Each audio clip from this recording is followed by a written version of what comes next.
Hi everybody, Donna Salazar here. For this month's freebie, we're going to be making a flower that looks like this. I used my Rose Creation dies from Spellbinder, and then I also used these stamps from Heartfelt Creations. They are compatible with my Rose Creations dies.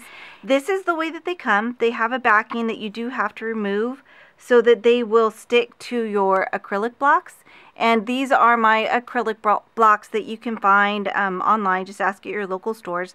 They're a lot thinner than most blocks. I do have a couple that are, shaped like this. You're going to need 2 of them for this technique. Doesn't have to be these specific 2, but you do need 2 blocks. I'm using both sets of these stamps.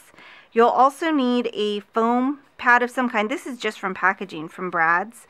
You can use another foam pad that comes with embossing sets and stuff like that. I'm using the McGill Embossing Stylus Set. I really love these. These work really great for making flowers. And then I am also using my mixed media inks.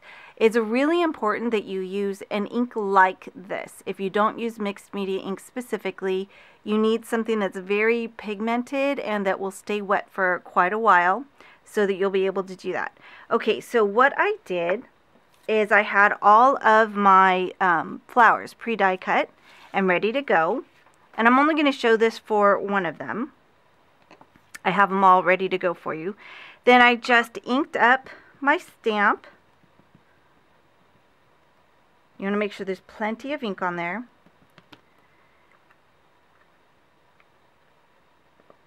Okay, and then you're going to line up the die with the stamp. So you have to make sure that it is in the right position. And you can see that that's going to line up right there.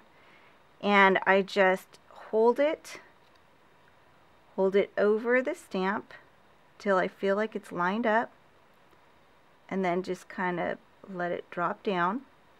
Then this is why you need that second stamp, because you can't, if you press down with your hand, it might be uneven. So you're just going to use this and press straight down. And then you can remove it. And voila. Now what you'll do is use that same acrylic block, and you're going to use a paintbrush. I did forget to mention that you need a paintbrush. And I'm going to spray some water right onto that acrylic block.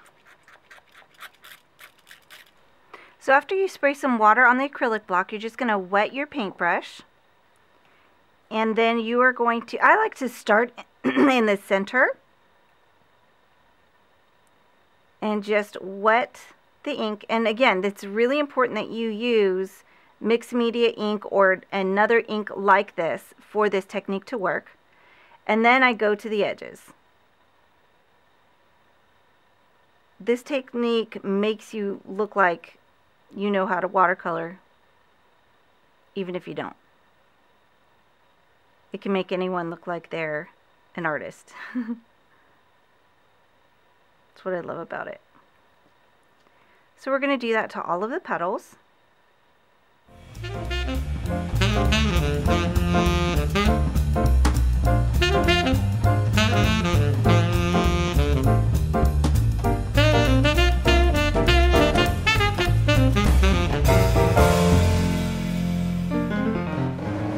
So after you finish painting the petals, then you're going to put it with the ink side down on a foam pad, and then you're going to use the embossing styluses, and you're just going to press the back of the petals into the pad. And you can see I'm not very careful about how I do it. You just want to give it some texture and shape, and then that's what you should have when you're done.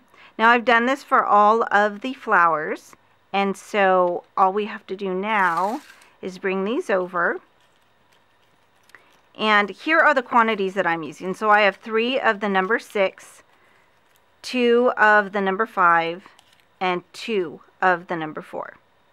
So we're going to put these together, and I like to use this glue. It's from Art Institute. It's called Designer Dries Clear.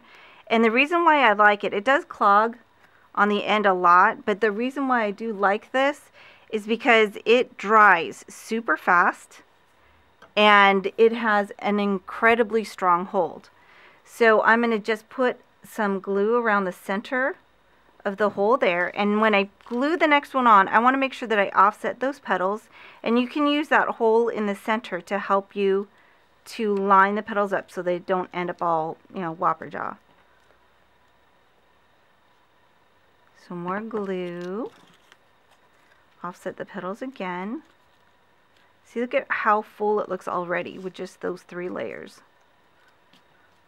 Then more glue, and now we're going to the smaller size. And more glue.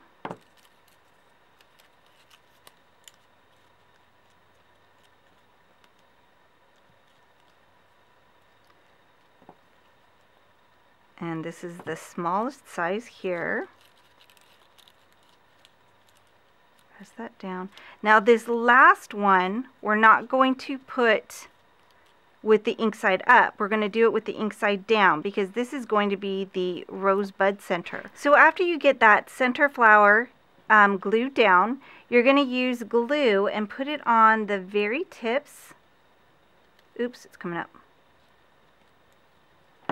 Glue that back in there.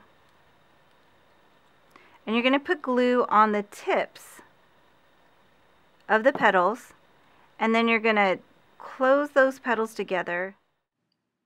And this is what your finished flower looks like.